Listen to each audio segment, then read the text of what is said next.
campanhas, encontrar patrocinadores, encontrar quem os afilie, tentar sensibilizar o poder público nesse sentido, porque o Estatuto do Torcedor é uma das raras coisas absolutamente meritórias feitas nos últimos anos. Correto? É você fazer um instrumento de proteção para aquele que sustenta o futebol. Para aquele que dá ao futebol a razão de existir. Porque não há futebol sem torcedor. Aí eu me lembro que a coisa de quase 2 décadas, trouxeram um artista, um cantor chamado Ney Matogrosso para fazer um show aqui em Vitória. E o show era no Estádio Desportivo. E botaram o público do lado de fora do gramado para não estragar o gramado. E o sujeito deu um piti, falou que não cantava para grama e que queria o público dele dentro do estádio. O público entrou no estádio, destruiu o gramado todo e o Ney Matogrosso cantou para o público. A mesma coisa é o jogador de futebol. O jogador de futebol não canta, não joga para cimento. Ele joga para torcedores que vibram, para torcedores que comemoram. Perfeito? Então ele precisa ser protegido. Ele não era protegido até agora. Ninguém pensava no torcedor, ninguém pensava nos direitos dele, em que ele muitas vezes era lesado, em que ele muitas vezes se machucava, em que ele muitas vezes não podia trazer o filho para o estádio. Eu, por exemplo, agora tenho uma filha de 18 anos que resolveu ser torcedora de clube de futebol e eu tenho que levá-la para o estádio. Depois de tantos anos, tem que levar a menina para o estádio. Eu tenho medo, às vezes. Sabe? Então, isso.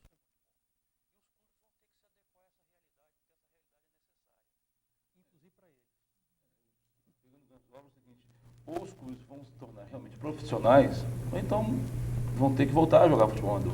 Essa questão da segurança no estádio, por exemplo, mesmo antes do Estatuto do Torcedor, já fazia parte do regulamento do Campeonato Capixaba a obrigatoriedade de que o mandante do jogo tivesse uma ambulância nos estádios. E às vezes o dirigente reclama da ambulância, do preço do aluguel da ambulância. Mas, por exemplo, nesse campeonato agora, ó,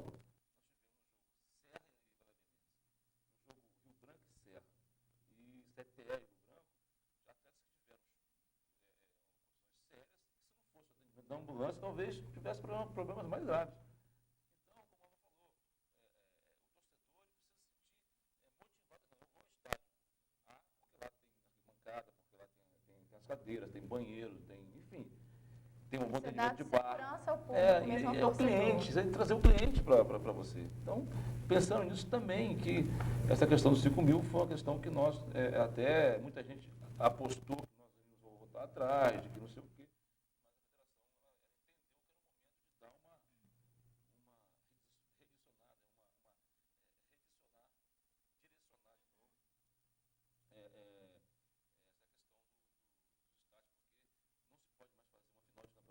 No estádio para 2.000 pessoas, como sempre, 2 vezes lá em Alegre. Tem que botar lá 60 homens da tropa de choque, corpo de bombeiro, ambulância. Você fica ali. É um perigo miserável. Rezando para o jogo terminar bem, sem problema. Você nem curte aquele momento final, que é o grande momento do campeonato, é a finalíssima.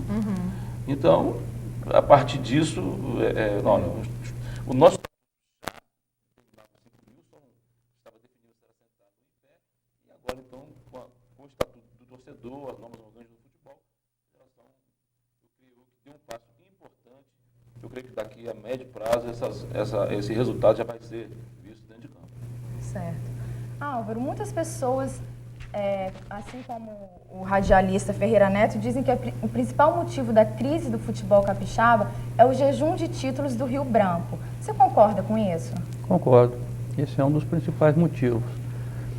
Imagine você, se você pegar no Rio de Janeiro, deixar o Flamengo 20 anos sem ser campeão, isso vai mexer um pouco com a estrutura do futebol. Isso aconteceu em São Paulo, com o Corinthians, acontece a mesma coisa, no Internacional, no Rio Grande do Sul, etc. e tal. Principalmente em estados onde você tem uma estrutura futebolística fraca. Esse é o primeiro problema. Mas o problema principal é que não apenas o Rio Branco caiu, mas caíram juntos com ele a Desportivo e o Vitória. Os grandes rivais, não. Justamente. Então aconteceu no futebol capixaba uma coisa muito mais cruel do que apenas o Rio Branco não ser campeão. Aconteceu no futebol um problema de decadência dos clubes grandes e tradicionais. Em conjunto, eles desmoronaram todos.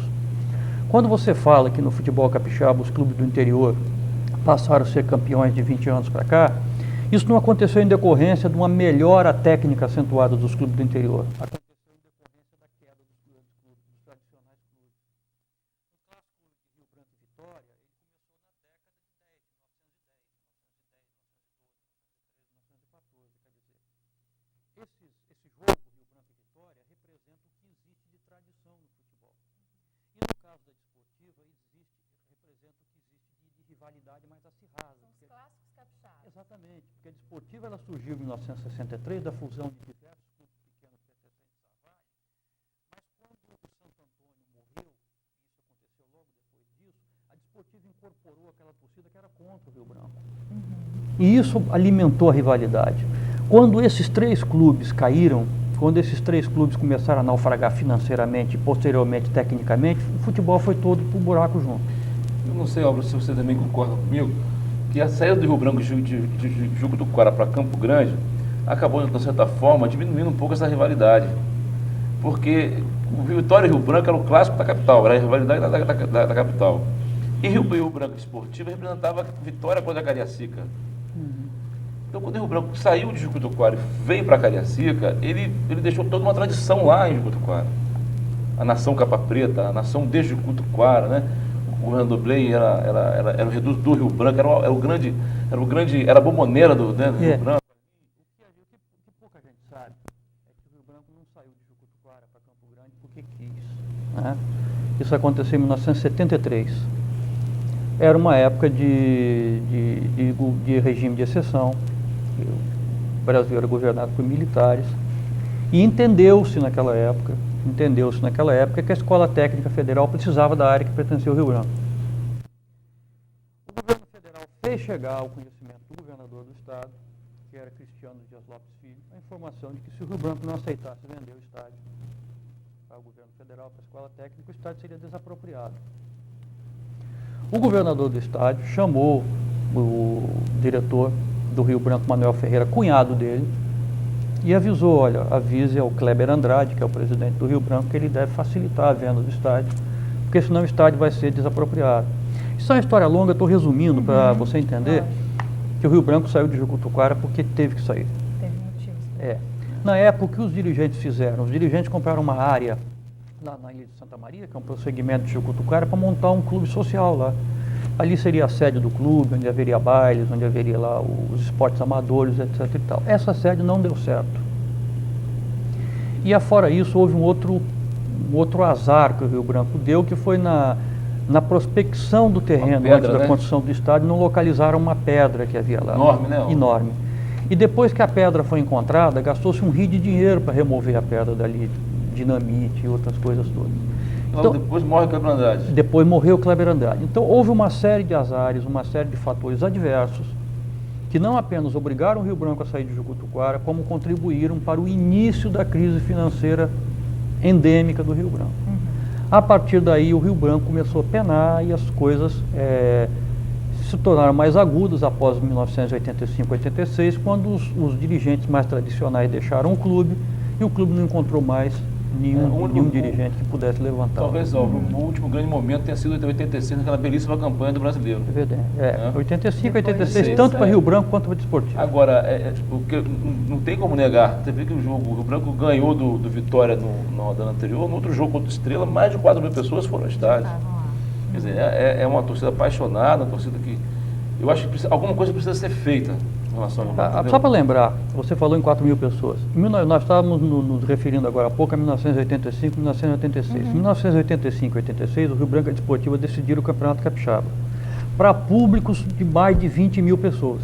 28 mil pessoas, tanto no estádio da Desportiva quanto no estádio do Rio Branco. O estádio do Rio Branco, na época, não tinha um terço das arquibancadas que tem hoje. As pessoas ficavam sentadas no morro. Aqui tem uma foto maravilhosa do Gil de Loyola, aquele Vasco e Rio Branco. Isso, também. Aquele 1-0. Né, espectadores, lá, 50 mil pessoas. Você vê, não havia lugar para mais ninguém. Um barranco assim, uma coisa maravilhosa. Inclusive uma foto histórica. Quer dizer, para você ver, para um clube conseguir tirar uma pessoa de casa, o torcedor de casa, para levar o torcedor para o estádio, para ele ver um jogo sentado num barranco, acho muito grande, né? O atrativo que esse clube exerce sobre o torcedor é muito grande. Então, quando esse clube naufraga, quando esse clube começa a não ter mais condição de competir e o torcedor se afasta, você está perdendo 50% do potencial de arrecadação do futebol daquele estado, só com o afastamento do torcedor desse clube. E aí você vê, então, você justifica o resto do afundamento do futebol como um todo. Certo. Álvaro, a gente vai dar uma pausa para o nosso intervalo, mas nós já voltamos.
Mídia hoje conversa sobre a crise do futebol capixaba.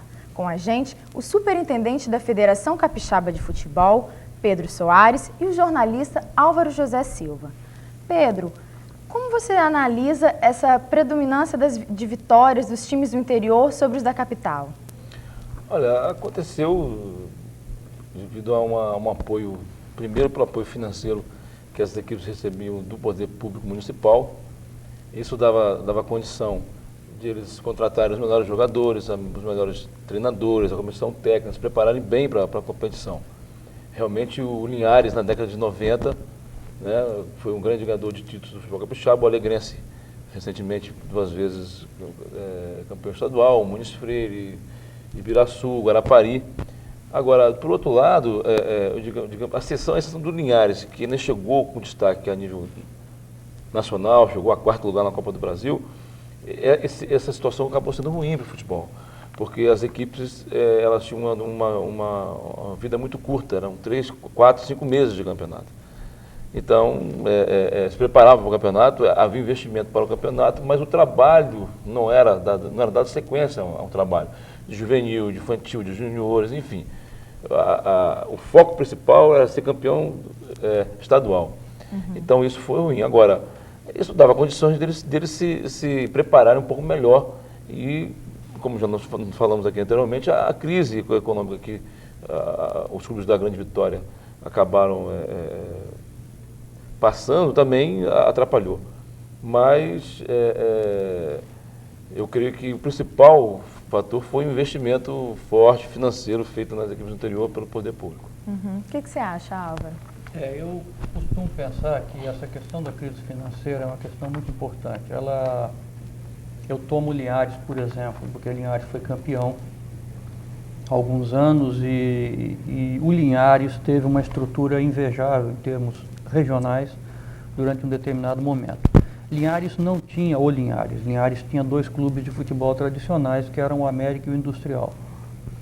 Quando a crise veio, entendeu-se corretamente que não havia como uma cidade interior manter 2 equipes de futebol profissional.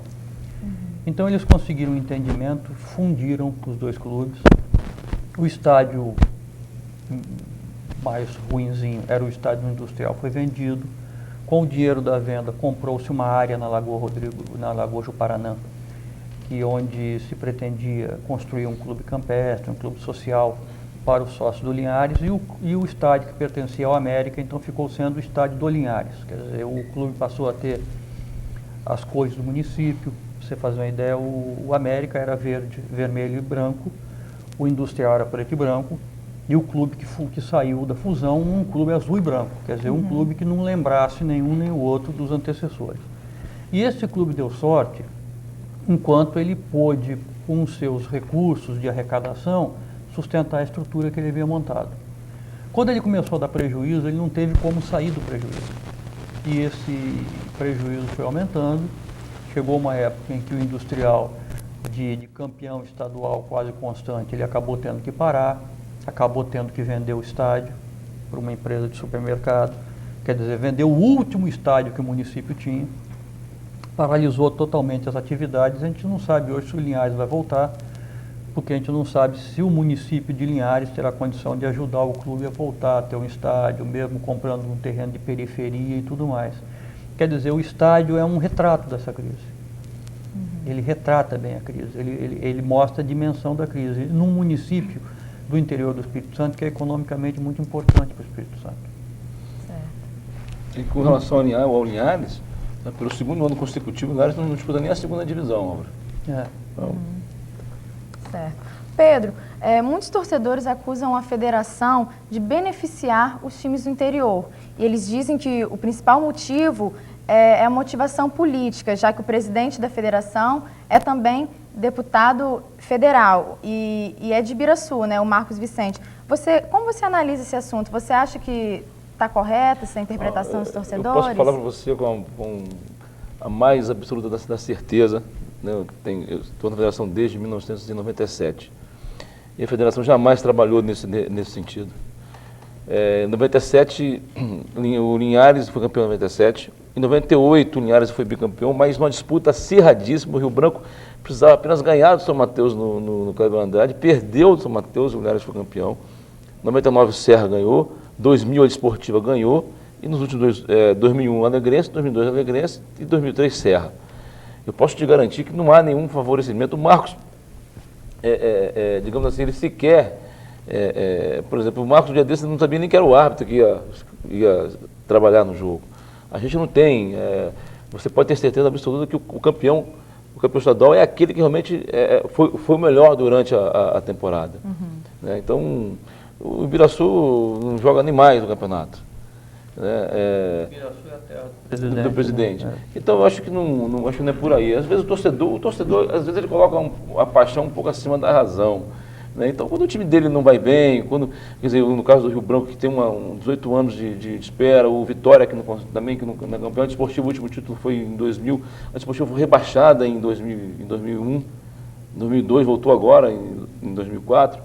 Quer dizer, então, não há nenhum direcionamento, até porque as pessoas que estão na federação não se prestariam a isso. Não, o campeão vai ser o interior, porque... pode ter certeza, o torcedor pode ter certeza que o campeão capixaba sai da disputa do campo. Certo. Essa questão da supremacia do interior sobre a capital, ela tem um vínculo direto com a crise, com a decadência dos clubes da capital. Quando eu falo clubes da capital, estou unindo Vitória e Cariacica, que são os municípios que sediam Rio Branco, Desportivo e Vitória. Né? Então, eu me refiro a esses clubes. O Serra é um fenômeno muito mais recente. Embora a Serra faça parte da região metropolitana, quer dizer, o Serra seja uma equipe da capital, da região metropolitana da capital, o Serra é um fenômeno mais recente. Uma coisa que a gente não deve confundir com o restante. Quando você fala que o interior hoje consegue alguma supremacia em relação aos clubes mais tradicionais, isso tem um reflexo na decadência dos clubes tradicionais. Não é uma questão de preferência deste ou daquele presidente de federação, porque o Marcos Vicente não é o único presidente de federação que a federação teve que viveu esse período, não. Né? Então, isso é uma coisa que fica acima da capacidade de alguém dirigir a federação objetivando esse ou aquele resultado. Então, não tem relação nenhuma? Não creio que tenha. Certo. Então, faz para a gente uma análise desses 10 anos de administração do presidente Marcos Vicente na frente da federação. Eu te digo que os principais vícios do futebol brasileiro, eles vêm de cima para baixo, não de baixo para cima. Quer dizer, você tem uma estrutura feudal no futebol brasileiro, para começar pela CBF. Você tem uma estrutura do futebol que favorece a eternização do poder por parte dos dirigentes que exercitam esse poder. Entra e fica anos. Entra e fica anos. A partir da CBF, que ela tem um colégio eleitoral formado por 23 federações, são 23 votos. É fácil você cabalar esses votos, então você mantém a estrutura do poder da Federação de Futebol unida a você durante o tempo que você quer. É muito raro, são muito raros os exemplos no futebol brasileiro de presidente de Confederação Brasileira de Desportos, inicialmente de futebol, depois que foram retirados por um movimento de oposição, correto? Então essa mesma estrutura que eterniza o poder na Confederação Brasileira de Futebol eterniza o poder das federações regionais, correto? É um vício de origem, é um vício que vem de cima. Quer dizer, o Marcos Vicente é uma pessoa que se insere nesse contexto, no contexto de um futebol que tem uma estrutura feudal, uma estrutura de direção feudal, correto?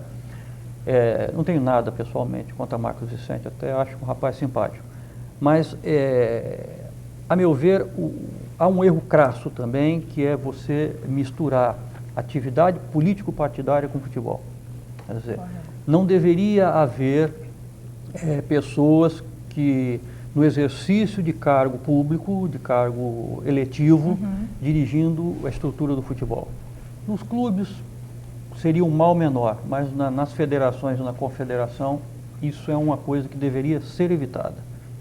Você teria que democratizar a estrutura do futebol, quer dizer, você teria que ampliar o colégio eleitoral da Confederação Brasileira de Futebol, dando direito de voto aos clubes, para tornar a direção do futebol efetivamente democrática. Eles não têm direito, Não, então. as federações votam e elegem o presidente da confederação. E nas federações regionais deveria ter esse direito, né?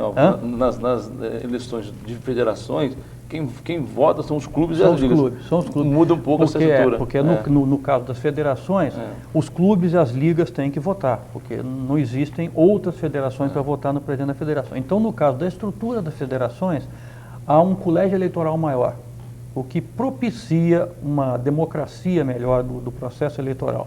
Mas mesmo assim ainda não é o ideal. Por quê? Porque eu te falei que o vício vem de cima para baixo. Então o que vicia de cima para baixo impede que haja um exercício democrático melhor na base. É muito simples hoje, é muito fácil hoje para as federações estaduais cabalarem votos de clubes e de ligas em troca de alguns favores, que no caso de estruturas pobres, por exemplo, como no futebol, representa uma ajuda aqui para você melhorar seu estádio, uma ajuda ali para você financiar uma dívida que você tem e tudo mais. Quer dizer, a estrutura é ruim. A estrutura teria que ser totalmente repensada para que o futebol tivesse realmente exercício democrático.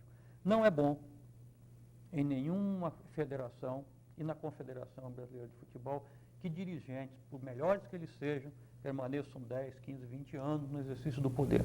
É necessário que o poder se revitalize pela mudança, sabe? O poder ele tem que ser exercido por diversas correntes e por diversas pessoas para favorecer sínteses novas, para que as pessoas pensem de maneira diferente. Em nome dessa democratização do futebol e talvez da busca da credibilidade do futebol capixaba, você não acha então que está na hora de mudar o presidente? Está na hora de mudar o sistema todo do futebol, toda a estrutura diretiva do futebol, e juntamente com isso o presidente. Eu não creio que o ideal seja que uma pessoa se eternize no poder. A gente defende no futebol, a gente fala, por exemplo, quando a gente critica os clubes, além da crise que eles vivem, a gente fala que não há renovação de jogadores, né? Que o futebol capixaba tem que buscar jogadores que são veteranos. Quais são os jogadores que o futebol capixaba contrata? São aqueles jogadores que não têm outra opção para jogar. São jogadores que são pobres. Nenhum clube os quer. Então eles vêm jogar aqui. Então, da mesma forma como você tem que renovar o atleta, que é o artista do espetáculo chamado futebol, você também tem que renovar aquele que dirige. Certo. É um exercício de poder não remunerado. Teoricamente é uma coisa que você faz sem maiores interesses, você só tem o interesse de servir, teoricamente falando. Então é normal que haja uma renovação, que deva haver uma renovação. Seria saudável, extremamente saudável essa renovação. O que você acha, Pedro? O Auro colocou pontos importantes dessa estrutura. Realmente, mas eu acho que já começa a ter um movimento a nível de Brasil para que os clubes, por exemplo, a nível de CBF, possam fazer essa votação, participar da eleição dos presidentes da CBF. Agora, no caso nosso, né, no caso da Federação de Futebol do Espírito Santo, por exemplo, nesses 5 anos de federação que eu estou, a federação teve uma vez alguém que escreveu uma chapa de oposição. Entendeu, Álvaro? Quer dizer, existe também, de repente, ou um certo desinteresse, ou até mesmo uma candidatura que possa ter credibilidade para poder disputar com o Marcos ou com o William Abreu, enfim... Certo. E se não tiver nenhuma chapa contrária, ele vai ficando por anos? Não existe um regulamento que delimite um tempo final, que ele tem que ficar tantos anos, um tempo limite? Olha só, agora, em 2004, a intenção do Marco era não ficar mais. Mas não houve uma chapa de oposição. Então os clubes, até porque os clubes dentro dessa questão financeira, da questão que os clubes vêm passando, o Marcos, por ser um deputado federal, ele tem conseguido colocar recursos no futebol do Espírito Santo através do seu prestígio pessoal. Né? Em 2000 só para te informar, 2000 e 2001 o futebol capixaba esteve na televisão, na TV aberta, na TV Gazeta e na NET em 2001. 2001, 2002 e 2003, através de um patrocínio, a federação isentou os clubes de todas as despesas da competição. Arbitragem, quadro móvel, o ônibus do juvenil, o ônibus do profissional, a renda bruta toda para os clubes, 3 bolas para o mandante do jogo. Na nossa visão, era uma forma de tentar ajudar os clubes. Mas agora, em 2004, a federação ela já começa a mudar um pouco essa estrutura que o Álvaro está colocando. Hoje o Marcos, até porque o Marcos era cobrado muito a sua presença física na federação. E ele, pelos seus afazeres, não poderia estar todos os dias na federação. Então hoje o que aconteceu para esse mandato que se segue? O William Abreu, que foi companheiro do Álvaro lá na Gazeta, assumiu como diretor executivo da federação, uma pessoa do grupo, que vem há muitos anos no grupo, e a partir de agora o Marco vai ficar mais com as questões macros, digamos assim. Então, eu acho, o Álvaro tem toda a razão, acho que até mesmo para o processo seria muito saudável que nas próximas eleições tivesse uma chapa de oposição com pessoas de credibilidade, porque tem um detalhe também, não, em algumas situações, quando você fala em mudança, mudar para quem? Quem viria para comandar esse futebol? Quem viria para... As pessoas que se candidatarem a uma posição, será que seriam pessoas de bem, de credibilidade, pessoas que pudessem realmente estar interessadas em fazer o futebol? Então, eu acho, como democrata que sou, eu também acho que seria muito mais saudável para a saúde do futebol que houvesse, pelo menos, disputa, né? Que pudesse haver disputa. Mas você pode ter certeza, Paulo, eu sou suspeito para falar, mas estou lá há 5 anos, eu posso dizer que o Marcos tem se empenhado e muito, né? Infelizmente, do outro lado, não vai nenhuma crítica aos clubes, até porque os clubes são parceiros da federação, são aliados da federação. Mas do outro lado, a resposta não foi o que a gente esperava. Todos os investimentos que nós fizemos de 3 anos, patrocínio e tal, acabou não resultando em resultado prático nenhum. Os clubes não melhoraram as suas equipes, os clubes não melhoraram os seus estádios, os clubes talvez até porque... São muito mal dirigidos. Entendeu? Até porque talvez nós fizemos errado. A gente deu a vara, o peixe, a gente pescou para os clubes e de repente os caras ficaram um pouco acomodados nisso. Até porque também, e aí não há nenhuma crítica, a representatividade dos clubes ele mudou muito, né? Antigamente não, há 10, 20 anos atrás, nós tínhamos o Manuel Ferreira, o Ney Ventura, o Salustiano Sanches, dirigentes que eram bem situados na sociedade, eram pessoas era um médico, um engenheiro, um advogado, um empresário. Eu queria citar um exemplo. Há uns 3 ou 4 anos eu fui ao estádio do Rio Branco ver um jogo. Não me recordo que jogo foi. E Manuel Ferreira, que é um ex-diretor do Rio Branco, ele tem um camarote lá. Nós estávamos naquele camarote, eu estava junto com o Manuel Ferreira, um ex-presidente do Rio Branco chamado Álvaro Abalri, um ex-presidente da federação chamado Thierry Pedro Bonacosta. Eu me recordo que eu virei para o Álvaro Abalri, foi ex-presidente do Rio Branco, e falei, Xará, o que está havendo?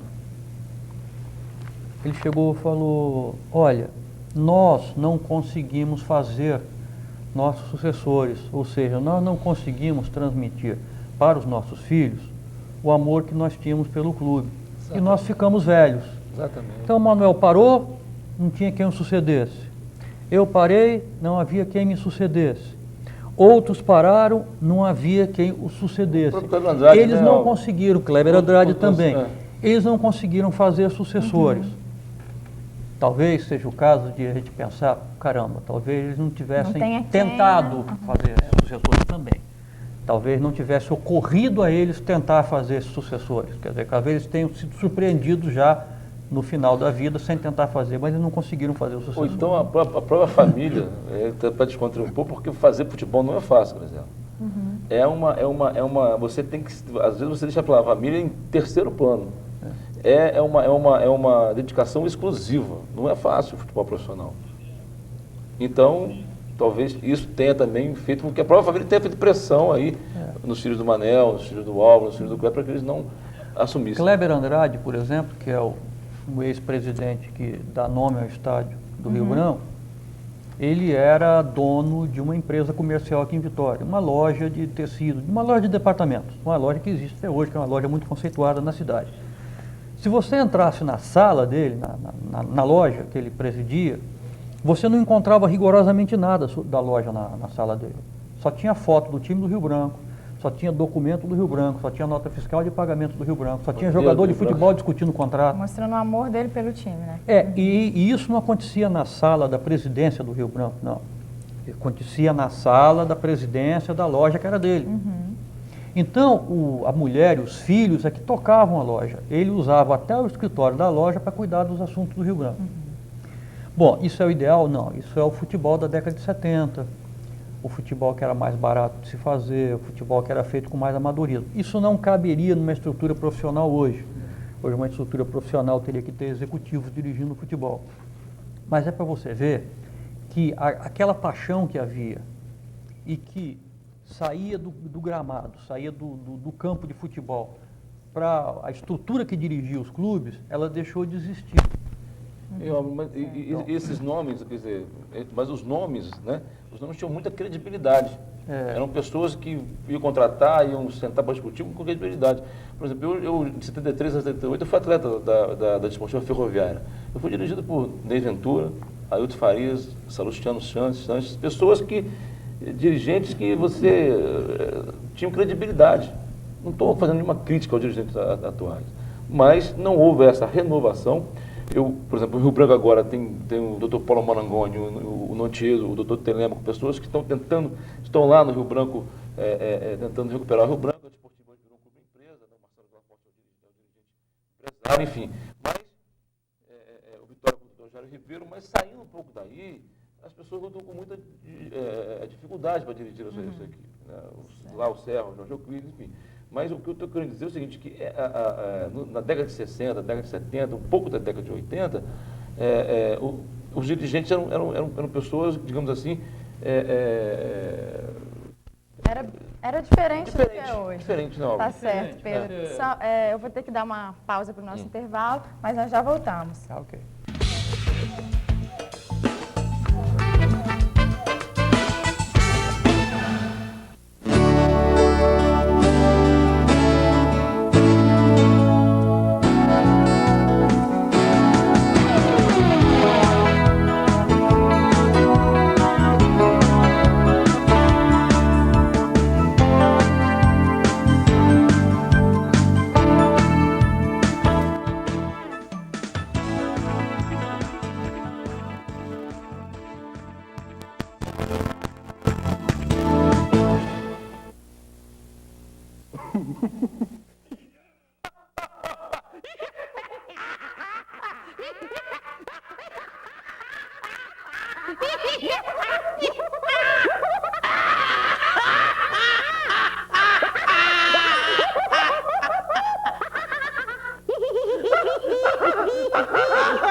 hoje conversa sobre a crise do futebol capixaba.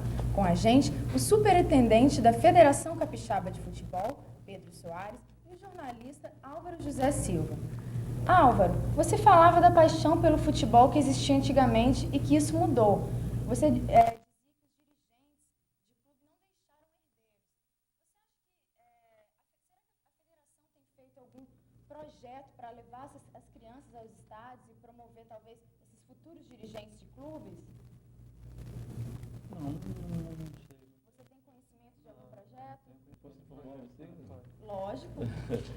No torneio início agora, em 2004, a federação criou um projeto chamado Torcedor do Futuro. Nós, Álvaro, distribuímos 6 mil ingressos na rede pública de Cariacica e no jogo esportivo Rio Branco agora fizemos a primeira do estadual, né, com 2 escolas de Cariacica. Aquela que levasse, uma ficou com o Rio Branco e outra ficou com a desportiva.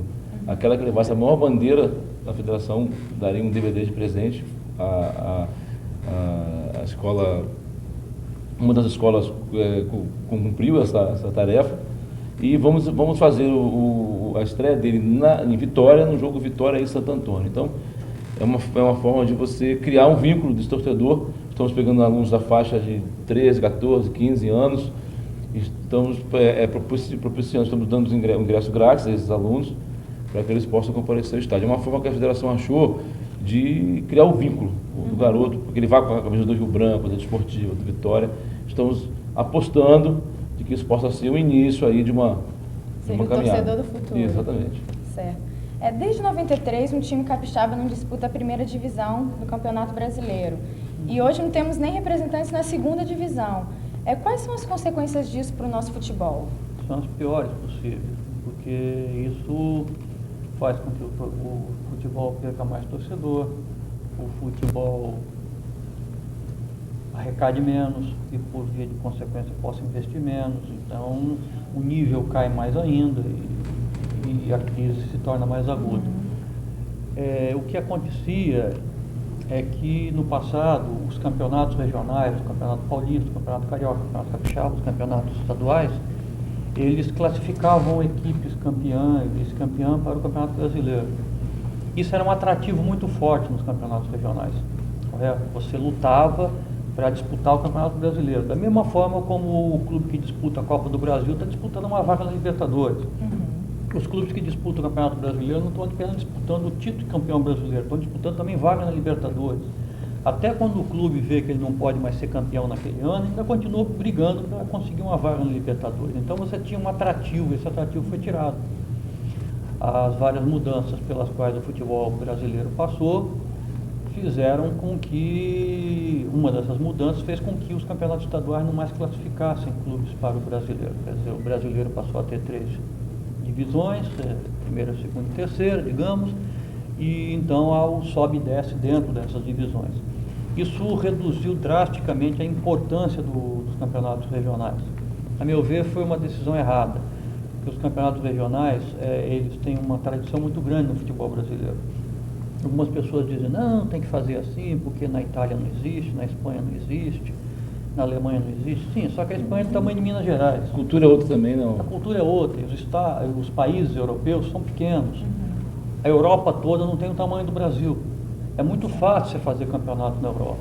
No Brasil não, o Brasil é um país continental. E as estruturas estaduais eram importantes para oxigenar o futebol. Os jogadores eram revelados nos estados, o futebol se oxigenava a partir dos estados. Quando você começa a matar a estrutura dos campeonatos regionais, esse é um risco que os estados mais poderosos estão correndo sem perceber. Quando você começa a atingir a estrutura do futebol nos estados, você começa a matar alguns clubes dentro daqueles estados. Nem todos podem disputar o Campeonato Brasileiro. Se amanhã ou depois matarem o Campeonato Carioca, matarem o Campeonato Paulista, matarem o Campeonato Mineiro, os clubes desses estados vão sofrer, muitos clubes vão desaparecer. Vai desaparecer junto com esses clubes uma parcela muito grande da estrutura que arregimenta jogadores, da estrutura que caça jogadores, que colhe jogadores e que renova o futebol brasileiro. Isso é péssimo. Isso é péssimo não apenas para o Espírito Santo, que já foi péssimo há muito tempo, mas é péssimo para os outros estados também. Ô Pedro, a contratação de jogadores conhecidos nacionalmente, como fez o Tupi o ano passado, que trouxe o Túlio para jogar aqui, você acha isso uma boa alternativa para estar levando os torcedores para o estádio? Você acha que isso é válido? Olha, desde que venha e jogue, como o Túlio fez 6 jogos, 6 gols. Além do que o Túlio, ele tem todo um marketing, né? Ele fez toda ele motivou o torcedor ao estádio. Eu me lembro, você Naldo também deve, do Fio Maravilha. Eu era juvenil da Desportiva quando o Fio foi contratado, foi a grande contratação da Desportiva para o primeiro Campeonato Brasileiro que a Desportiva jogou em 73. O Fio veio, foi atração, levou o torcedor ao estádio, jogou relativamente bem, fez um bom campeonato, e fez uma dupla diária com o Zezinho Bug. O Zezinho foi artilheiro durante acho que 5 ou 6 rodadas do Campeonato Brasileiro. Então quando vem para jogar... O Fio não fez gol. No Fio não fez gol, exatamente. O Fio só servia. O Campeonato Brasileiro inteirinho aqui, não fez nenhum gol. Em compensação, tomou a metade do estoque de uísque do supermercado. Então, quer dizer, quando vem para jogar, agora, quando vem só para passear, fazer turismo, acaba sendo ruim. Eu acho que pode ser uma saída para motivar o torcedor. A contratação de jogadores que estejam em atividade, jogadores de nome, mas que estejam em atividade, que possam jogar, que possam... Porque isso é sintomático. O cara fica empolgado, se na terceira rodada esse cara não mostrar serviço, o torcedor não vai nem ao estádio mais. Álvaro, por que as grandes empresas do estado não investem no nosso futebol? Tradicionalmente não investiam. Eu não sei, é uma falta de sensibilidade, talvez. Esse seria um bom caminho para... Seria um ótimo caminho. Seria um caminho excelente. Se você tem patrocínio, esse patrocínio cobre pelo menos as despesas mais elementares dos clubes, isso é uma ajuda considerável. E os clubes precisam hoje. Os grandes clubes do futebol brasileiro vivem de patrocínio. Aquelas marcas que eles carregam nas camisas hoje sustentam uma grande parte da estrutura. Não vê nem o nome do time, é a marca. É a marca, mas isso é importante porque o futebol hoje é muito mais caro do que era no passado. O futebol já foi barato. Houve uma época em que o sujeito jogava como o grande craque do país durante 15, 20 anos, ganhava o suficiente para ter seu belo apartamento e um carro na garagem. Hoje em dia o futebol paga salários milionários, a estrutura é muito cara, o material de jogo é muito caro, toda a parte de sustentação é muito cara, então exige uma arrecadação muito maior. Quer dizer, sem patrocínio, hoje o futebol é inviável. A própria bilheteria no passado pagava o salário. Pagava o salário, os clubes não tinham patrocínio. O Zico, o Roberto Dinamite, Ademir da Guia, Rivelino, Jairzinho jogaram, Tostão jogaram seus clubes sem patrocinadores. A bilheteria, o dinheiro que os clubes arrecadavam durante a temporada com as bilheterias é que pagavam esses atletas. Tinha até o slogan, né? Compra que a torcida paga. Né? As camisas dos grandes clubes, dos clubes profissionais de todo o Brasil não tinham mensagem de patrocinador. Era só escudo do clube. E isso não faz tanto tempo assim. Correto? Aconteceu que chegou um momento em que o futebol estava encarecendo na Europa, já havia patrocínio nos países estrangeiros e o Brasil não poderia ficar com um profissionalismo que naquela época começava a ser um profissionalismo pela metade. Já estava se começando a perder jogadores para os clubes mais ricos de fora do Brasil, então o futebol brasileiro teve que adotar patrocínio, correto?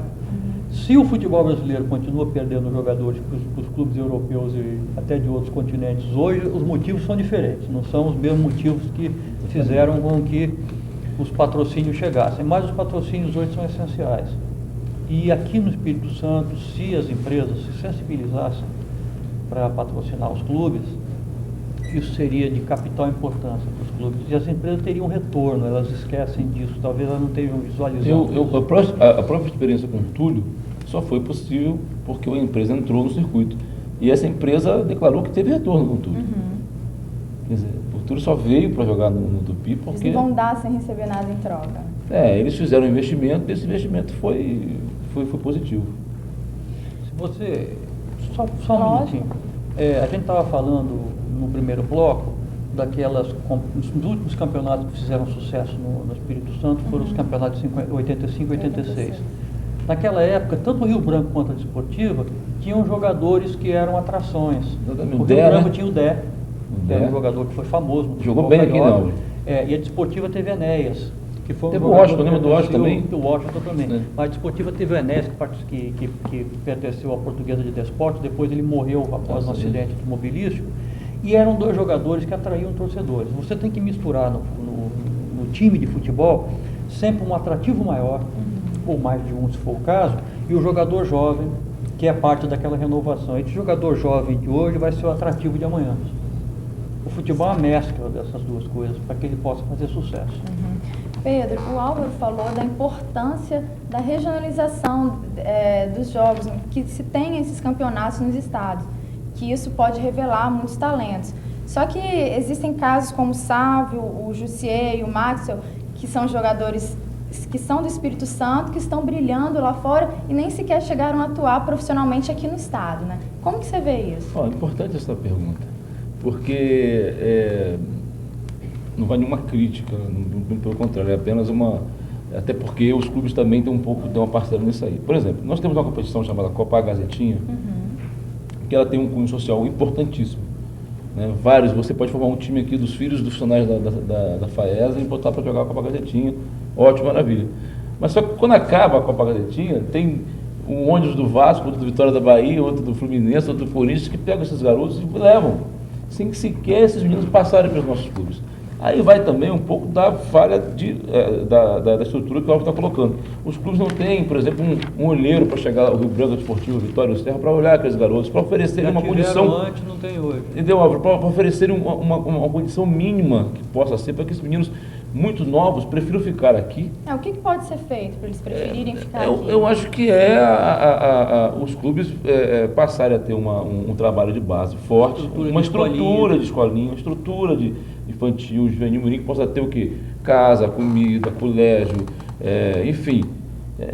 Eu, quando jogava na Desportiva, os jogadores moravam na concentração da Desportiva, recebiam, a Desportiva pagava o seu colégio, o seu médico, o seu dentista, quer dizer, isso, com o passar do tempo, isso acabou. Então, eu acho, inclusive, por exemplo, vários pais, uma federação, me perguntar o Flamengo está interessado no filho de 13 anos. Acho uma loucura. Porque um garoto de 13 anos ele está em formação ainda, ele vai morar numa concentração com 20, 30, 40 garotos, a comida é diferente, o cheiro do travesseiro é diferente, o ambiente é diferente. Então, ele deveria pelo menos passar uma temporada no nosso futebol, até para saber se é aquilo que ele quer. O número de garotos que volta é muito maior do que aqueles que ficam. Então, quer dizer, essa renovação que o Álvaro fala, por exemplo, de nós termos jogadores jovens de destaque que possam levar o torcedor ao estádio, ela foi, digamos assim, prejudicada pela estrutura. Quer dizer, os clubes nossos não têm olheiro para mandar lá em Santa Teresa ver a Copa Gazetinha. E chegar para aquele garoto, na hora que chegar um cara do Vasco, um cara da Desportiva, o próprio pai, ou do Rio Branco, ou do Vitória da Serra, o próprio pai, não, vem cá, as condições são as mesmas. Então ele vai ficar aqui. Né? Entendeu? Então isso acabou atrapalhando muito. Nas décadas de 70 e 80, o clube daqui do Espírito Santo que tinha a melhor estrutura de escolinha, de captar jogador, de montar jogador, de revelar jogador, foi a Desportiva. A Desportiva tinha uma estrutura invejável em se comparando com a estrutura dos outros clubes. Os outros clubes também tinham alguma coisa nesse sentido, mas a estrutura desportiva era imensamente melhor. O que fazia com que a Desportiva tivesse essa estrutura? Era o fato dela ser um clube ligado à Vale. Ela tinha uma arrecadação muito grande, porque os funcionários da Vale descontavam em folha a mensalidade, digamos, para a Desportiva. A Companhia Vale do Rio Doce ajudava o clube, as instalações que o clube ocupava eram todas da Vale, eram ocupadas de graça, os diretores da Desportiva eram diretores da Vale, eram funcionários de alto escalão da Vale, isso tudo facilitava. Quando houve a privatização da Vale e a Desportiva desligou-se da Vale, todas essas benesses acabaram, correto? As facilidades deixaram de existir.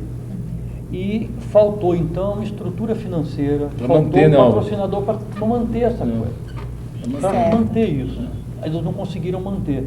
Da mesma forma como a Desportiva não conseguiu manter, a estrutura dela era a mais cara de todas, os outros clubes também não conseguiram manter. Então você não tem hoje escolinhas no futebol capixaba, infelizmente.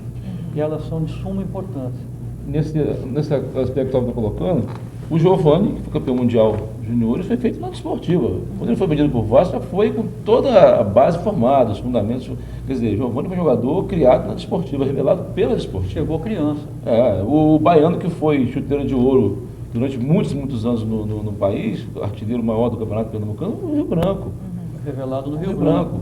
Então, quer dizer, havia uma condição antes para isso. A escolinha tem uma suprema vantagem, que é o seguinte: geralmente, quando o jogador pode optar, ele procura a escolinha do time do coração dele. Exatamente. Essa é a suprema vantagem. É você ter o flamenguista jogando no Flamengo, o corintiano jogando no Corinthians, o rio-branquense jogando no Rio Branco, o desportivo jogando no desportivo, você entende?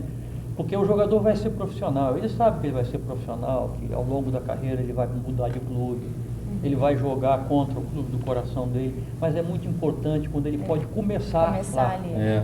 Tá certo, gente. Eu agradeço a presença de vocês aqui no programa. Eu agradeço, nós agradecemos, né, Álvaro? Agradecemos nós. Importante estar aqui. O Mídia fica por aqui. Uma boa noite e até a próxima semana.